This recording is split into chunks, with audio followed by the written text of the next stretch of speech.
Good morning everyone. So என்னுடைய name A Daniel Rex. Christian Polytechnic Collegeல Civil Departmentல Senior Lecturer work பண்றேன்.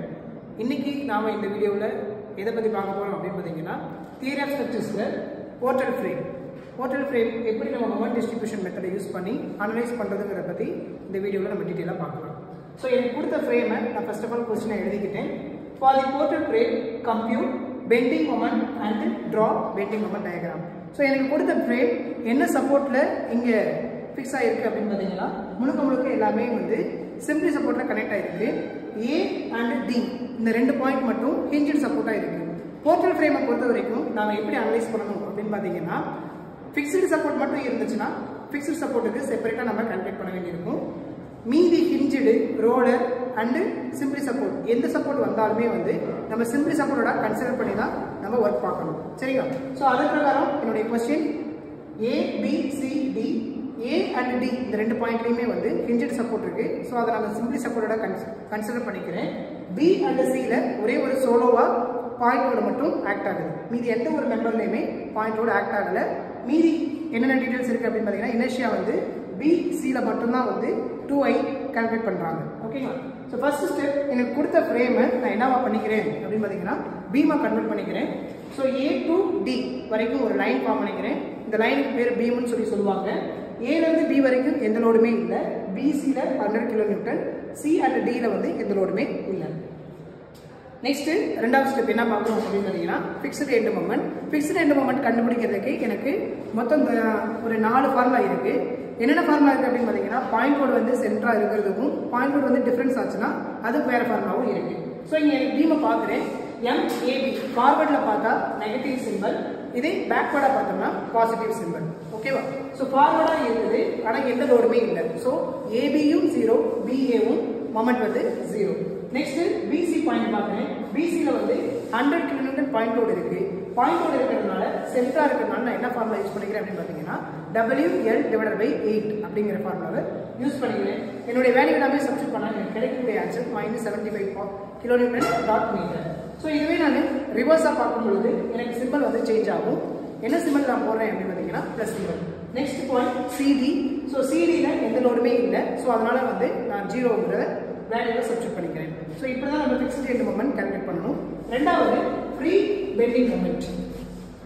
So free bending moment என்ன பண்ணுறோம் அப்படின்னு பார்த்தீங்கன்னா இந்த ஃபிக்ஸ்டு எண்ட் மொமெண்ட்டுங்கிறது முழுக்க சப்போர்ட்டுக்கு நம்ம மொமெண்ட் எடுக்கிறோம்.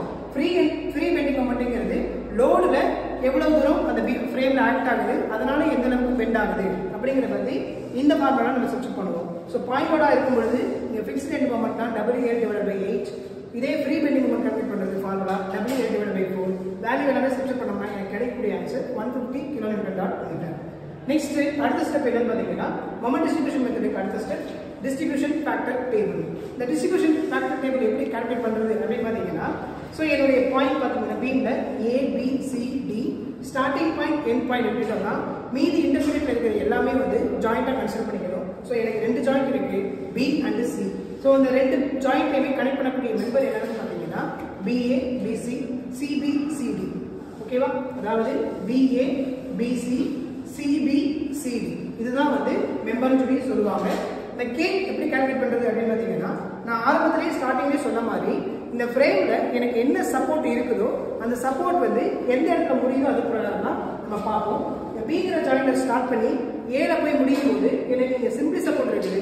ஸோ சிம்பிளி சப்போர்ட்டாக இருந்தால் 3E/L தான் யூஸ் பண்ணணும். இதே இது நீங்க ஸ்டார்ட் பண்ணக்கூடிய பாயிண்ட் பில ஸ்டார்ட் பண்ணி ஏல முடியும் பொழுது ஃபிக்ஸ்டு சப்போர்ட்டாக இருந்தால் 4E/8/L இங்கே யூஸ் பண்ண வேண்டி இருக்கும். ஸோ நான் அதன் பிரகாரம் பார்த்தோம்னா எனக்கு ஜாயிண்ட் எல்லாமே வந்து சிம்பிளி சப்போர்ட்டாக இருக்கிறதுனால 3E/8/L யூஸ் பண்ணிக்கிறேன். இங்கே நம்ம ஃப்ரேமை நம்ம நல்லா செக் பண்ணிக்கணும். எனக்கு சிங்கிள் ஐ கொடுத்துருக்காங்களா இல்லை 2i கொடுத்துருக்காங்களா எல்லாத்தையுமே கொடுத்து நம்ம சப்ஸ்டிட் பண்ணி தான் நான் இங்கே கே கண்டுபிடிச்சிருக்கேன். இந்த கேவுடைய சம் போர்ஷன் தான் summation K. So distribution factor calculate பண்ணுறதுக்கு K/சம்மேஷன் கே போட்டோம்னா எனக்கு DF வேல்யூ கிடைச்சிடும். இந்த DF வேல்யூ என்னுடைய இது பர்ஃபெக்டாக இருக்கு அப்படிங்கிறத எப்படி நான் செக் பண்ணோம்னா கிடைச்ச ஜாயிண்டோடைய வேல்யூ 1ன்னு வந்து எனக்கு ஆன்சர் கிடைச்சிச்சுன்னா கண்டிப்பாக அது வந்து நம்ம செஞ்சது ப்ராசஸ் கரெக்ட் அப்படிங்கிறத நம்ம ஐடென்டிஃபை பண்ணிக்கலாம். Next 5th step moment distribution. So ஓவராலாக நான் அனலைஸ் பண்ணுறதுக்கான ஃபைனல் டேபிள் இதுதான். ஸோ எப்படி நான் ஸ்டார்ட் பண்ணுறேன் அப்படின்னா எனக்கு ஃபர்ஸ்ட் என்னென்ன ஜாயிண்ட் இருக்குது என்னுடைய பீம்ல வந்து A B C D அப்படிங்கிற 4 பாயிண்ட் இருக்கு. ஸோ இந்த 4 பாயிண்ட் வச்சு தான் நான் இங்கே ஜாயிண்ட்ல நோட் பண்ணிக்கிறேன். ஸோ 4 பாயிண்ட் மீட் பண்ணக்கூடிய மெம்பர்ஸ் நான் எழுதிக்கிறேன். AB, BA, BC, CB, CD and DC. அடுத்து கண்டுபிடிச்ச DF உடைய வேல்யூ டிஸ்ட்ரிபியூஷன் ஃபேக்டர் டேபிளில் நான் கண்டுபிடிச்ச வேல்யூவை நான் இங்கே டேபிளில் சப்ஸ்டிட் பண்ணிக்கிறேன். நெக்ஸ்ட் வந்து FEM சப்போர்ட்டில் நான் கண்டுபிடிச்ச FEM மொமெண்ட் வேல்யூ எல்லாமே வந்து நான் இங்கே டேபிளில் மொமெண்ட் டிஸ்ட்ரிபியூஷன் டேபிளில் நான் சப்ஸ்டிட் பண்ணிக்கிறேன். ஸோ அடுத்த ப்ராசஸ் தான் ரொம்ப முக்கியம். இதுக்கடுத்து நான் DF உடைய கால்குலேஷன் ஸ்டார்ட் பண்ணுறேன். DF உடைய கால்குலேஷன் எப்படி ஸ்டார்ட் பண்ணுறேன் அப்படின்னு பார்த்தீங்கன்னா, எந்த ஜாயிண்ட்ல எனக்கு FEM வேல்யூ இருக்கோ அந்த FEM வேல்யூவை நான் ஆட் பண்ணிக்கிறேன்.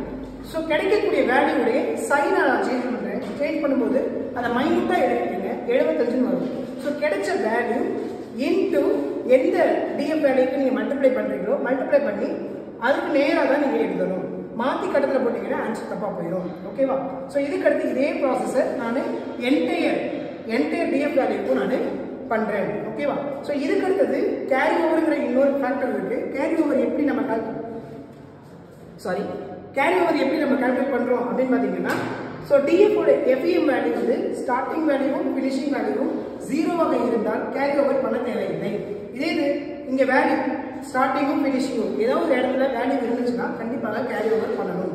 ஸோ நெக்ஸ்ட் என்ன பண்ணுறேன்னா ஃபைனல் பெண்டிங் மொமெண்ட். ஸோ கிடைச்ச FEM அண்ட் DF ரெண்டு வேல்யூவும் ஆட் பண்ணி நான் இந்த ஃபைனல் பெண்டிங் மொமெண்ட் கண்டுபிடிச்சிருக்கேன்.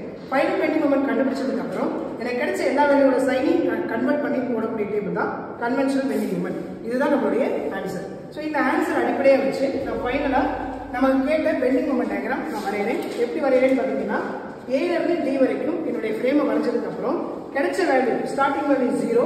ஸோ 0வில் நான் ஸ்டார்ட் பண்ணுறேன். 0க்கு அடுத்து 32.25. ஸோ எனக்கு பாயிண்டோடாகவே இருக்கிறதுனால ஸ்ட்ரெயிட் லைன் வரைஞ்சிக்கிறேன். இது ரெண்டும் கனெக்ட் பண்ணுறதுக்கு எனக்கு இன்க்ளைன் லைன் யூஸ் ஆகுது. ஸோ சேம் ப்ராசஸ் எல்லா பாயிண்ட்டையும் நான் யூஸ் பண்ணிட்டு என்னுடைய வேல்யூ எல்லாமே அதில் எழுதிக்கிறேன். ஸோ இங்கே எனக்கு நெகட்டிவ் சிம்பிள் இருக்கிறதுனால இங்கே உள்ள வந்து நான் நெகட்டிவ் சிம்பிள் யூஸ் பண்ணிக்கிறேன். ஸோ இது எல்லாமே சப்போர்ட்டுக்கு நான் வரைஞ்சதுக்கப்புறம் ஃபைனலாக நான் என்ன பண்ணுறேன்னா, என்னுடைய லோடுக்கு எவ்வளோ பெண்டிங் மொமெண்ட் கிடைச்சிச்சு அப்படிங்கிறத அந்த வேலையை எடுத்து நான் லோடு ஆக்ட் ஆகக்கூடிய B அண்ட் C மெம்பரில் லாஸ்ட் ஃபைனலாக நான் மார்க் பண்ணி அதுக்கு ட்ரையாங்கிள் ஷேப் கொடுக்குறேன். ஓகேவா? ஸோ இதன் பிரகாரம் தான் நம்மளுடைய டயக்ராம் வரையணும். இதே மாதிரி ஒவ்வொரு ஃப்ரேமுக்கும் வந்து லோடு செப்பரேட்டாக நம்ம தனித்தனியாக டயக்ராம் வரைவோம். ஸோ இதை பற்றின மற்ற டீட்டெயில்டு நம்ம வீடியோவை அடுத்தடுத்த கிளாஸஸில் ஃபியூச்சரில் பார்க்கலாம். தேங்க்யூ.